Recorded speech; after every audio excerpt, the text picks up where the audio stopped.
lucky tonight to hear from Jeremy, who I met, I don't know, probably 7 or 8 years ago as Brightcove was getting started.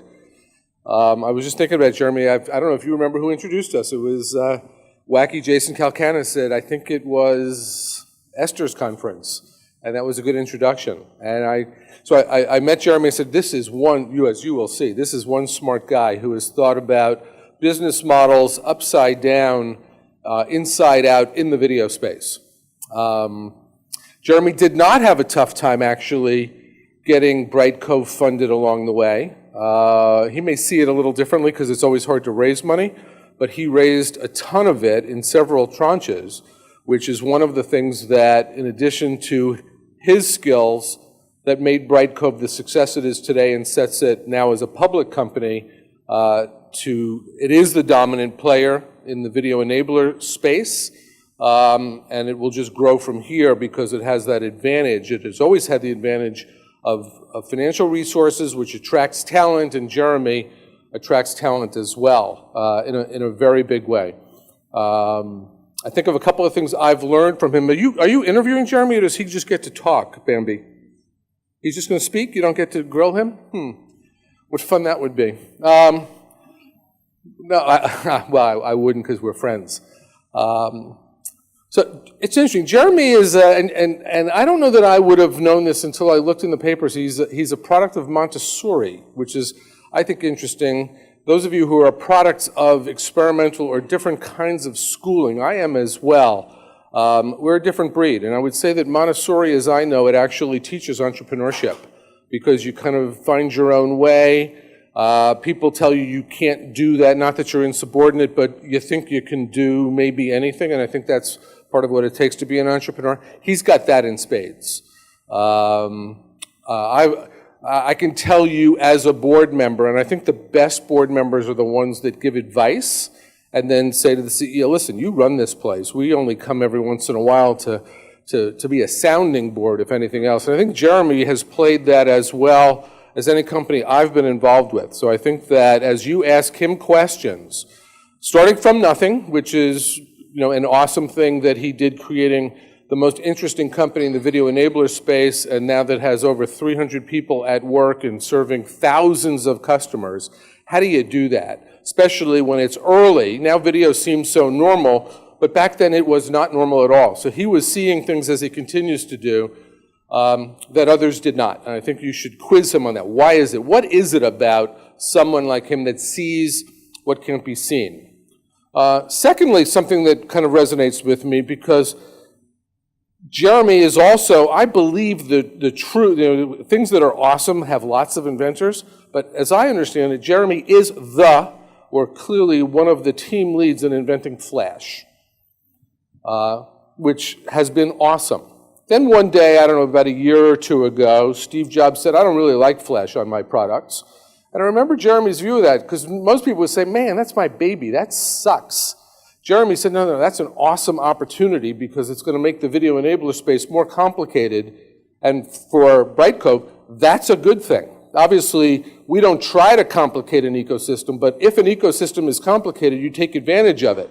I don't think he shed one tear for his baby because he said, you know what, life moves on, and whether it's HTML5 or other things or how we use these platforms, that's a positive thing for us. That's a really cool thing, and you should quiz him more on that. How you give up something that you love. And along the way, Brightcove, as a lot of overnight successes that take a while, there were some missteps, and maybe Jeremy will talk about that as well. I think about something that I learned. I don't know if I ever told you that I learned a lot from Jeremy, but one of them was, which was really interesting, it was years ago, the term pattern recognition. I had not heard the term before you used it, and I use it a lot. And that is looking for people who have experience, not perfectly because we're always in dynamic spaces, but that have the ability to say, I've seen this before, or I've seen 50% of this before, and get those people.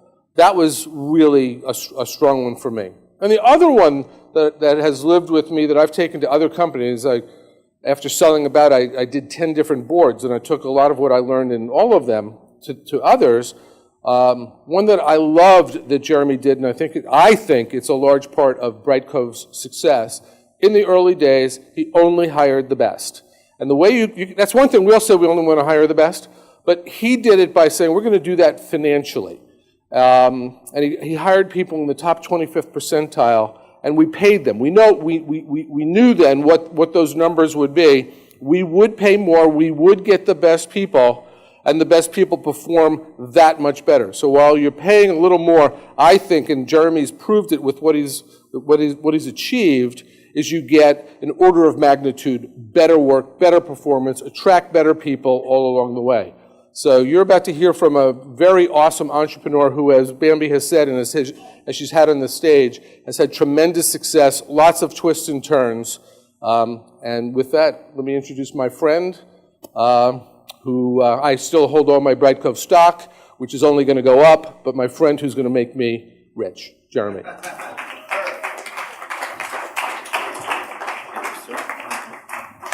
Thank you, Scott. Good evening, everyone. These are my notes. I'm not browsing the web. Got two devices. What I wanted to talk about, do we have slides here? Sorry. Oh, there we go.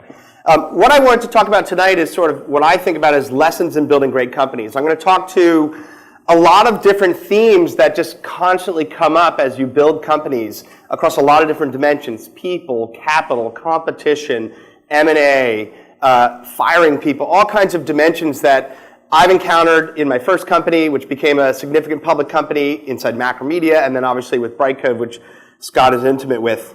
I want to start with a core principle, which is about the founder's vision. I think great companies are built on broad, world-changing ideas. Great companies are built from founders who see something significant, that's a transformation that's going to take place, and they believe very, very deeply in that, and that is the kernel, that is the essence of what they're trying to do and what they're trying to build.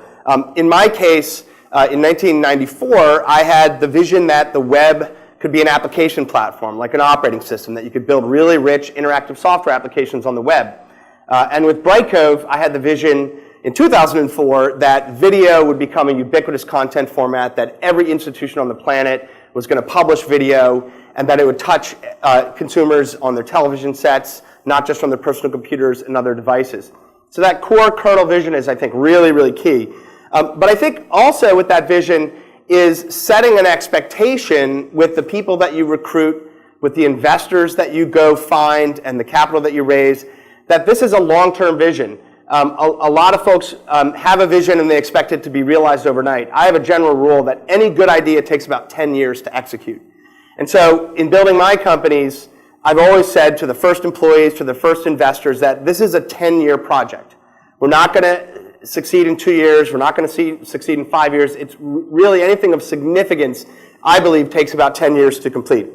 And I think entrepreneurs and visionary entrepreneurs in particular have a talent for seeing around corners, have a talent for seeing what's going to happen, the trends that are going to come together, and how that's going to be realized in a significant opportunity, and then managing to that over a long, long period of time. But having that kernel, having that fundamental vision is really critical in hiring your first employees, in building your leadership team, in engaging the market. And then it's important all the way through the ongoing kind of retention of employees, ongoing capital formation. Yesterday, I was doing IR work as a public company, and it was exciting because some of the investors who are new to the quote-unquote story would say, you know, tell me about the origin vision. Tell me about what you were trying to do. And so it was really exciting to see that even as a mature company, as a public company, investors care about that path and that vision that you're on, and it says a lot about the longevity of ultimately what you're trying to do. Next key piece is obviously how do you translate that origin vision, that original vision and story of what you're trying to accomplish into a market, into specific products that are going to deliver value and actually help you march your way towards that vision. I think it's really hard sometimes to translate a really, really big set of ideas into an immediate set of deliverables that actually meet the market where it is on day one or in year one or what have you. And obviously, there's lots of folks that have written go-to-market strategy, theses, et cetera. There's the bowling pin strategy, the beachhead strategy, et cetera. And I'm a big fan of a model where you take that long-term vision and then you boil it down to something very narrow that you can do in a short period of time that is one initial step on the way towards that bigger set of ideas. And the key to that, of course, is finding really, early on, finding customers, finding a core set of customers who have an itch to scratch, who have a problem to solve, that is a string that's going to tie to that long-term vision, and ruthlessly execute in favor of those customers. And what you'll find is that your vision is going to morph. What it is that you had originally envisioned is going to morph based on what the actual market actually needs. And then iterate over and over and over again, month after month after month after month. And now today, in an online service-based economy, where we can iterate on software on a daily basis, the ability to do that is pretty significant. And I think ultimately, finding a balance, a key component, I think, of ultimately connecting to the market with great products is finding a balance between what customers are asking for and what they need. Great products are things people never asked for, but actually meet a lot of needs. But at the same time, customers have a lot of insight as well. And so there's this really interesting balance that I think startups in particular have to find, which is you have a set of ideas that may be well beyond where customers are today, but you have to meet their immediate needs to get them engaged in a relationship that then you can iterate on. And so that's an interesting challenge and balance as you map that vision into the market, into products as well. Another big piece of what I've learned, key lessons in building great companies, has to do with how you think about building your team and evolving your leadership team over time. One of the first principles I had in this most recent company with Brightcove, and actually in my first company, Allaire, was sort of realize that you actually don't know that much. As a founder, as a CEO, whatever it is, you actually don't know that much. One of the biggest pitfalls is CEOs who think they know everything, and think they know everything about sales and marketing and product, etc. And the result is that they become dictatorial and they fail. I think great founder CEOs are people who realize what they don't know and surround themselves with people who actually know a great deal more than them. That was a core principle I had with Brightcove, is I wanted to hire people who knew dramatically more than me. That was going to make this organization, this organism, this entity stronger. And so I think that's key. So surround yourself with people who are better than you in the disciplines that matter in ultimately building that company. Another lesson I've learned over the years is be careful hiring your friends. A lot of people, when they start companies, do it with people they know. Hey, we've got a really cool idea. Hey, I really know you. Let's do this together, etc. Maybe you worked together in the past and so on.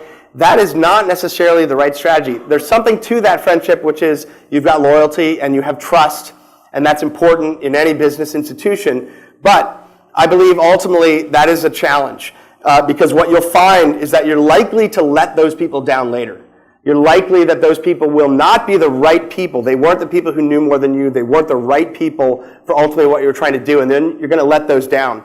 And I see this over and over again in a lot of startups and a lot of companies that get built, which are just sort of built by who do you know and who's around you. That's a challenge. Another principle, as you think about building your team, and this is a principle I've followed religiously, is anytime I'm hiring an executive or leader, I always want to hire someone who is going to stretch in the role. The role I'm hiring them into has to be something that they're stretching into. If you're hiring a VP of engineering and they ran a big engineering group for a prior company, that's actually a bad thing. You want someone who's an up-and-comer. You want someone who actually is stretching into the role that you're creating for them. And I think that goes all the way up to the CEO role as well. And so that's a key concept, is hiring experience is actually can be a challenge. You want to hire people with just enough experience that they can do the job, but you want them to be hungry to be able to achieve and stretch themselves, and you're going to get the best performance out of those people. I think the other concept here, as you think about this, and it's in parentheses here, evolving, is that the leadership team that you build when you start the company is almost never the leadership team that is going to lead the company at a midpoint in its evolution, in a long-term evolution. You are going to churn through that leadership team, and that's okay, because there are step functions in terms of knowledge and capability and pattern recognition, as Scott referred to, that is really key. And so I actually take it as a point of pride that I've actually churned through people in my leadership team because that was the right thing to do at different phases in the evolution of the business. Excuse me. Another thing I'm a big believer in is thought leadership and PR. I actually believe, especially for young companies, PR is the most effective marketing investment that you can make. You're not, as a startup, going to spend a lot of money. You don't have a lot of money to build brand awareness and things like that. I think if you have a real visionary set of leadership and you've got great ideas that are disruptive to a market, thought leadership and PR are an incredible way to establish awareness, build buzz, and drive activity around the products or services that you're building. I think translating your vision into that thought leadership can pay incredible dividends early on. And it's especially important in the early stages of a company, because in the early stages of a company, no one is keeping you accountable to your results. It's all on the come. It's all about that future realized state. It's all about you being a new disruptor, changing things, etc. And what you'll find is in that stage of the business, people are much more interested in writing about you and much more interested in writing about those ideas. In my first year of Brightcove, we were on the cover of the New York Times and the Wall Street Journal twice, which is incredible. We had 0 customers, we had 0 revenue, but we had great ideas, and we were walking into a market that was being disrupted, and we could tell a really good story. That awareness is incredibly valuable. To get on the cover of those kinds of papers is just tremendous. So I think, especially in the early stages, hire someone internally who's really PR savvy. If you're not already PR savvy, a marketing partner, someone strategically, get a great firm who can really work with you on that. I think it pays incredible dividends. Raising capital, I know that's a key concept, a key theme here as people think about capital formation and building these businesses. Capitalizing companies has obviously evolved radically in the last 5 or 6 years. You can bootstrap companies in a way that you couldn't many, many years ago. And obviously the capital raise strategy for any given company is highly dependent on the kind of business that you're building, how R&D investment intensive it is, how marketing investment intensive it is, so there's no one size fits all here. And certainly, if you're thinking about building a company for the long term, you're trying to build a company that ultimately is a standalone public institution, that's going to inform your capital strategy very, very differently than if you think you're going to sell the company in 2 years, in 3 years, and so forth. When you think about the capital raise itself, it's really, really critical, in my opinion, to think about your venture capital partners as real business partners. If you're thinking about your venture capital partners as money, you're doing the wrong thing. You need to think about your venture capital partners as business partners who are going to be sitting around the table, problem solving with you day in, day out, year over year. And so you better really like those people. You better really feel like you can collaborate with those people and that you can make great business decisions and that they're long on the company and that they're focused on the long-term success of the company. I think a lot of people over-focus on we need to raise capital. We're going to go for wherever we can get that capital at the best valuation, and that is not necessarily the right strategy. A lot of people ask me also about strategic investors. Should we take money from strategics? I did a lot of that in Brightcove. We raised money from a number of strategic investors, AOL, Time Warner, New York Times, Hearst, IAC, a number of others. I think strategic investors in a second or third round of the development of a company is a great idea potentially. It gives great validation and credibility to the company and awareness of the company. You can bind it into operating deals with those investors. But the key, if you're going to do that, is to make sure that it's highly, highly clean, that you have arm's length relationships where there's no control provisions and things like that. But I think it can be a very, very effective way. If you've got core venture partners that are long-term financial partners, and then you have strategic partners as well, I think it can be an excellent mix. Last lesson on raising capital, and this is one I learned certainly in the context of Brightcove, is take it when you can get it. If you have an opportunity to raise capital at a really attractive valuation, take it and take as much of it as you can. I think building a strong balance sheet pays dividends over time. It's a really, really key piece. Even though it feels like, oh, we're diluting, et cetera, building a strong balance sheet really, really can be key, and I'm going to touch on that in a little bit as well. Your board of directors.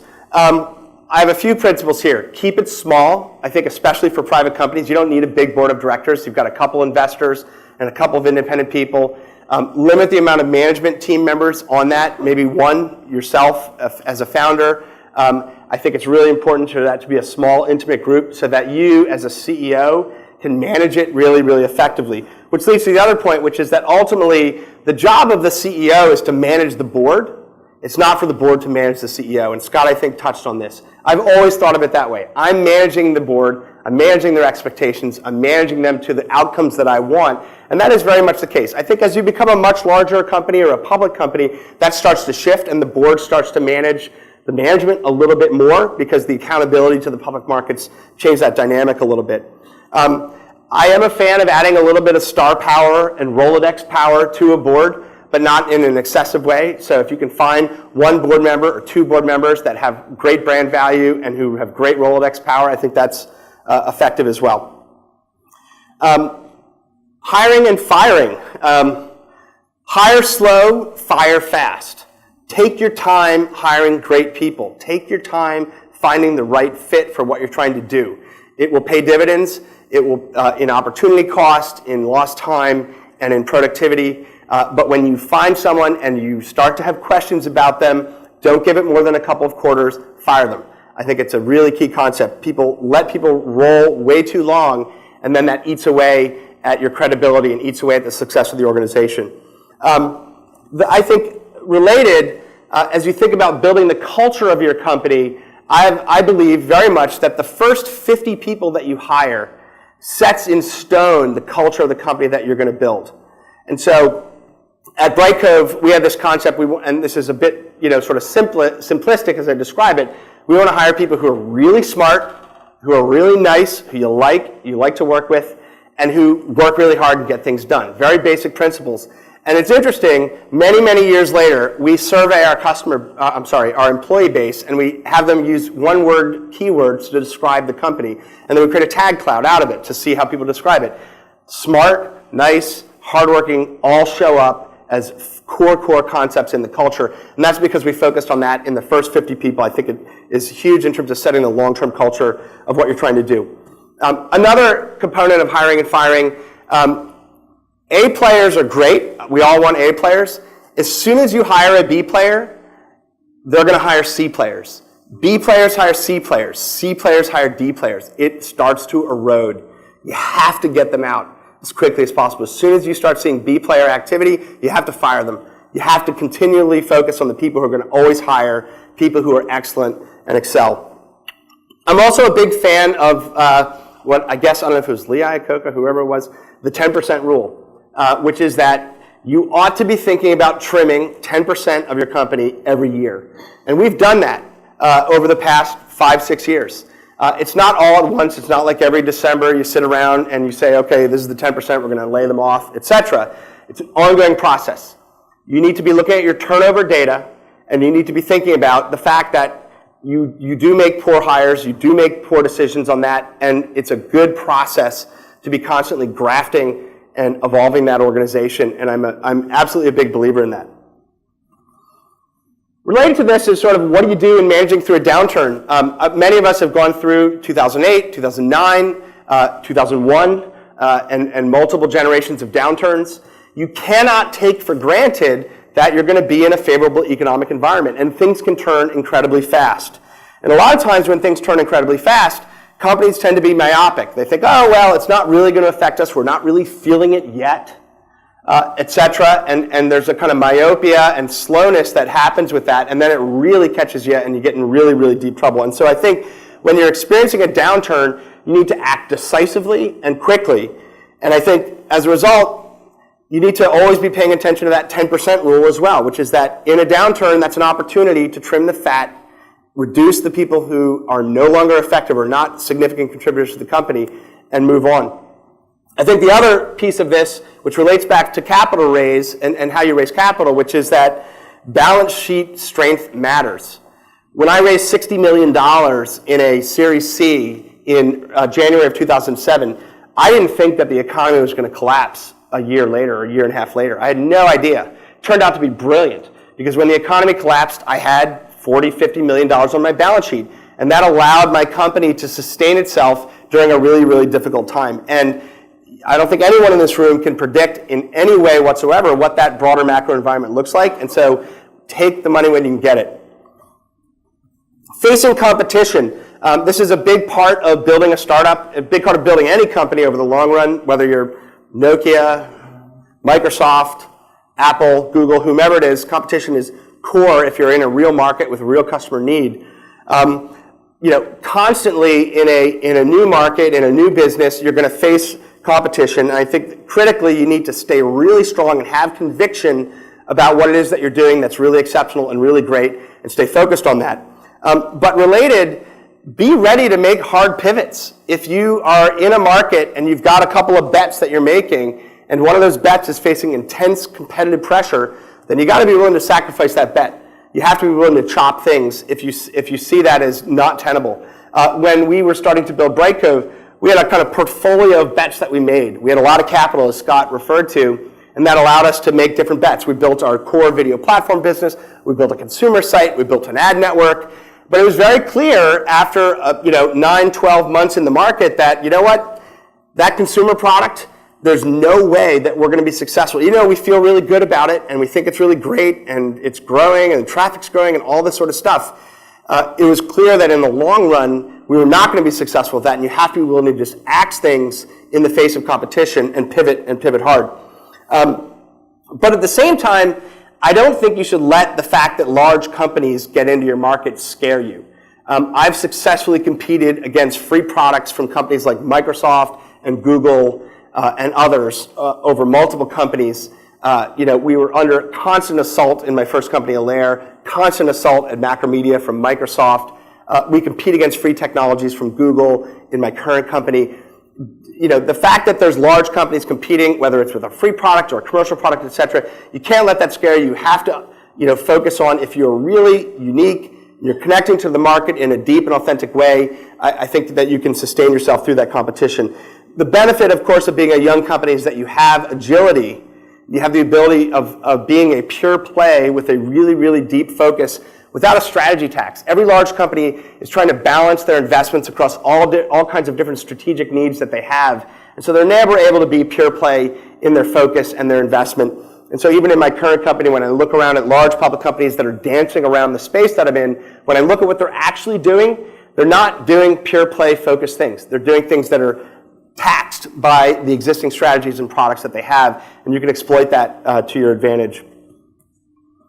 Drowning puppies. Probably never seen that on a slide.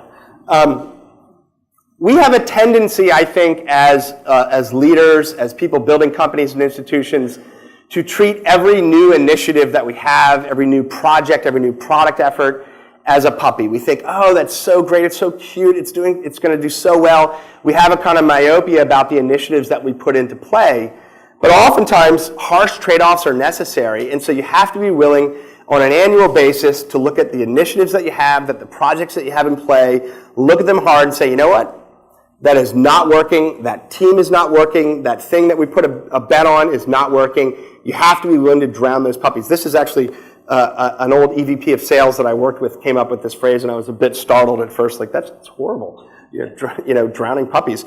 But the initiatives that we have when we're building companies, they often feel like that. They're like, oh, this is my little thing, and it's really great, and oh, if we just give it a little more time, it's going to grow, it's going to do great. You have to be willing to look clearly and say, you know what, that is not, we need to cut it, we need to stop it, and that's what I refer to as cutting your losses and drowning puppies, and you have to be willing to do that to ultimately build something successful. Mergers and acquisitions, I think a lot of folks here, and here I'm really referring to the buy side as you think about ultimately merging with other companies or buying other companies or sort of putting together value. I've seen this become a real challenge for a lot of companies. It's extremely difficult to do well. I would say the majority of the time, mergers and acquisitions are value destroying, not value creating. I think if you look through the track record of mergers and acquisitions, you'll see that that's largely the case. And the reason for that is that a merger of two entities is an act of violence. You're taking two organisms and you're slamming them together. Those organisms were developing on their own path, with their own culture, with their own leadership, with their own DNA. And when you try to put this together, it's really hard. It's really hard to reconcile those. I think when you get to really mega scale, if you're Cisco and you're buying a $200 million business that's a subdivision over here, and you put it in the Cisco Salesforce, that's different. That's a little bit easier sometimes, although if you look at the track record of Cisco's acquisitions in the last 10 years, you'll see a lot of those were value destroying as well. The point, though, is that it's extremely hard, it's an act of violence, and really difficult to pull off. Two things that I think if you're thinking about M&A as a company, two principles I have. One is partner first. Take it for a spin. Get to know the company. Get to know the leadership. Have success in the market operating together. That's really, really key. If you're just sniffing around the market, you learn about a company, get a slide deck, you think this is great, let's do this, go to the board, that's a challenge. Really, really build operating partnerships before you think about M&A. The other is that if you do enter into a transaction, I believe the vast majority of what determines the success of a transaction is how the key leadership and people in the company that's being acquired or merged into are treated, and how they're, and essentially what kind of position they're put in. Great mergers are ones where the people who come in actually become core leaders in the overall entity, where those people actually fuse into that organism that you've built and make it better and make it greater. So much of it has to do with that leadership and those founders and people. And so many times when you see the founders and leaders of a company that's been acquired dissipate, do their one-year deal, go their way, the value of that dissipates fairly quickly. And then finally, I think ultimately all of us are here to build businesses, to generate value, and ultimately find an exit, which is the nomenclature, unfortunately, that I think people use when they think about this as an exit. But nonetheless, I think this is a key thing for us to think about. A few things here. First of all, never talk about an exit with your employees. If you're, and I guarantee you, every one of you, your employees probably ask you, what's your goal with the company? Are you building the company to be a public company? Are you building it to sell it? What are you doing? You always need to have the answer, and hopefully this is an authentic answer, which is that I'm here to build a significant long-term global institution. That's what I'm trying to do. Trying to build a great independent company. And you have to go into work every day believing that. And that's the only way to create long-term value. If you go into your work every day and you believe with conviction that you're trying to do something significant and build something of significant independent long-term value, that's what creates opportunities, because then you're focused on execution and creating value and delivering, and that just creates options for yourself. If you're constantly thinking about who are we going to sell to, who are potential partners, what are we trying to do, how do we get a transaction done, etc., you're not focused on the business, you're not focused on the customers, you're not focused on your product, and you're ultimately not going to be successful. I think it's really important also, I think, at different phases of a company's evolution to decouple your own personal situation or the leadership, other people in your leadership team's personal situation from what's right for the institution. Individuals on your team may be at a certain place in their career, or they might need money, or they might need X. If that starts to inform what you're trying to do for your institution, then you're not really acting in the interest of your shareholders. And so it's really important to, as much as possible, try and decouple that personal component from what you're trying to do in terms of an exit. I think my perspective has been always that, in a sense, you need to be able to step back every 6 months. This is a discipline that I've had, is every 6 months you need to be able to step back and ask yourself several questions. Has the macroeconomic environment changed in a significant way, which will change whether I should be an independent company? Has the competitive environment changed in a dramatic way, which informs whether this should be an independent company?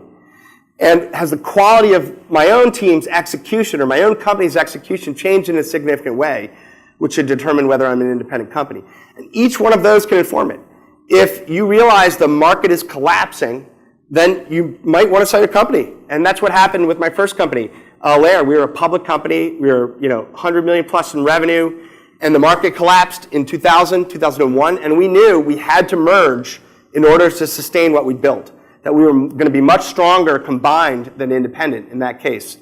If you're floundering in your execution, and you don't have access to raise more capital because of that, you probably need to sell the company. And so, but I think it's important to have a discipline of every 6 months checking yourself at the door with those three things, asking yourself honestly, and then figuring out what to do from there. And then, like buying companies, I think selling a company is a similar process, which is that you need to date people. You need to build long-term partnerships. And so if there's an ecosystem around you of companies that are potential long-term partners, if you're not going to be an independent public company, and even as an independent public company, you need to build relationships with the ecosystem of companies that are potentially long-term partners. And they're not going to come out of nowhere and just say, oh, we're going to buy you. You need to build that set of relationships, build operating partnerships, get to know the leadership teams, and out of that, you create optionality for yourself and you create options to ultimately build those companies. So that's just a little bit of perspective and advice from and some of the lessons that I've learned over the past decade or two in the space, and hopefully you find that helpful, and I'm happy to answer questions as well. Thank you.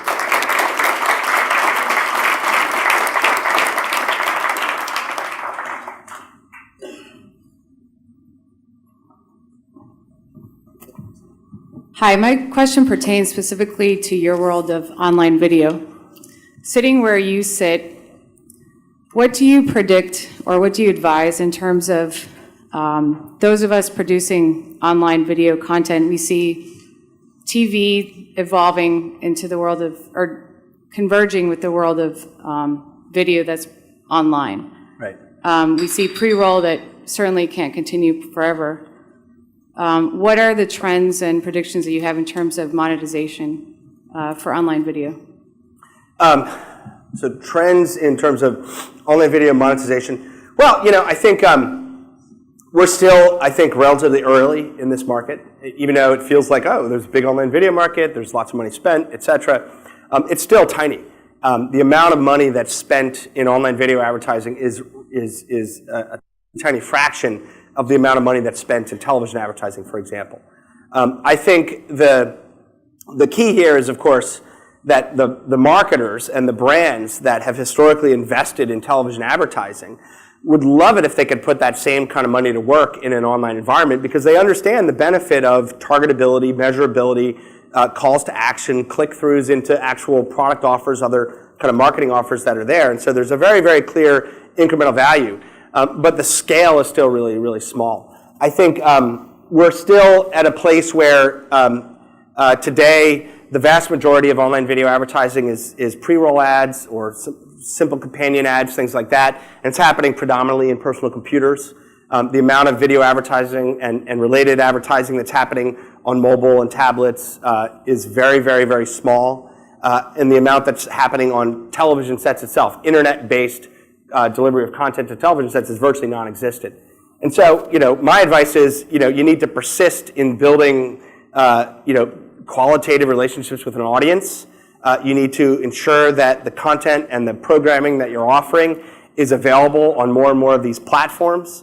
And I think, over time, the advertisers are going to continue to become more and more sophisticated and focus more and more of their dollars away from that traditional broadcast medium and into the online medium. There's no silver bullet, though, in terms of that. And at the end of the day, with ad-supported video, it's ultimately about, do you have incredibly great content that drives an audience? And if you can do those things, it doesn't matter what platform you're on, you're going to be able to build a significant business. And so it isn't so much about the technical execution, which it's hard for me to say, because at the end of the day, I'm just schlepping technology.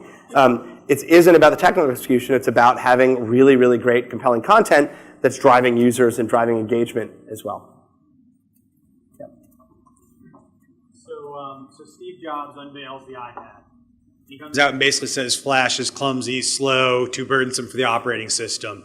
First of all, was he right in your mind? If so, where did Flash go wrong, and could have Adobe have saved it at that point, or was it already too late? Yeah, I wrote about this at the time. There's a good article on TechCrunch. You can go back and look at it. And as Scott mentioned earlier, the day the iPad shipped, we launched HTML5 video, and the New York Times homepage worked on the iPad because they had video on it, and that was from us. So we were obviously supportive of making that move. I think it really had nothing to do, in my opinion, with technical capabilities. I think the key thing that Steve Jobs was doing was he was trying to create a block to a cross-platform model for creating rich content-based applications that could run across multiple devices. He wanted people not actually building in HTML5. He wanted people building native apps in iOS. So the really key thing was that if you could build really rich interactive applications that could run in a browser, you didn't need to build native apps that would run through an app store. And so it was about essentially strengthening the position of native apps in the iOS ecosystem, and the App Store was the core reason that Apple blocked Flash. It didn't have to do with CPU performance and other things. I do not believe that. If they were interested in it working really well, I know the Adobe folks really well, They're able to deliver really high performance runtimes. That's a non-issue. And so I think it was really a strategic effort to prevent cross-platform models for interactive applications that could run in browsers from taking hold.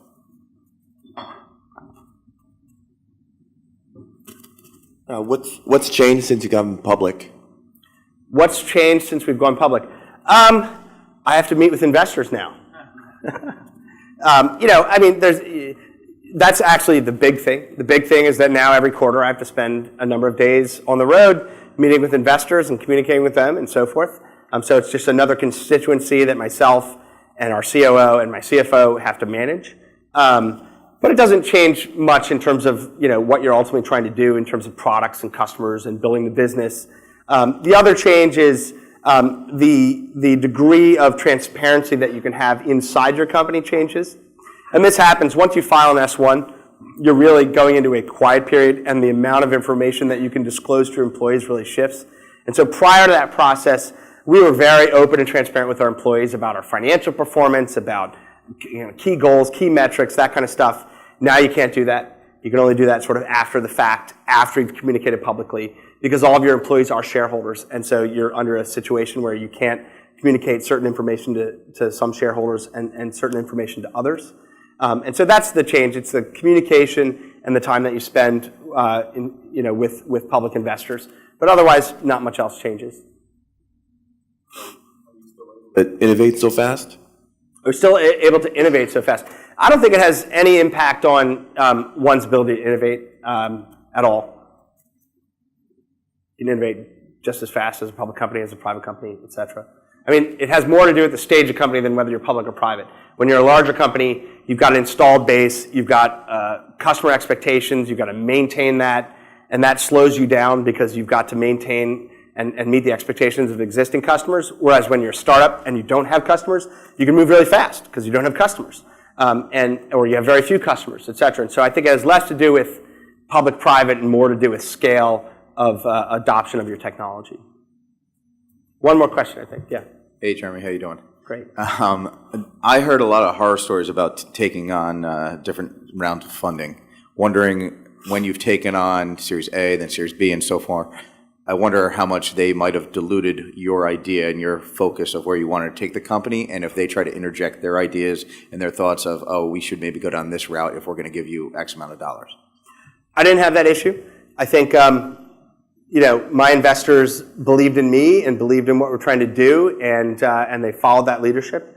I'm not saying that's always going to be the case, but we didn't have that issue. I think my core co-lead investors, Excel and General Catalyst, who were early on, I've had a lot of investors since then privately, but they maintained a kind of majority preferred throughout, so they had a controlling interest in the company. But they always just looked to me and looked to my leadership and what we were trying to do.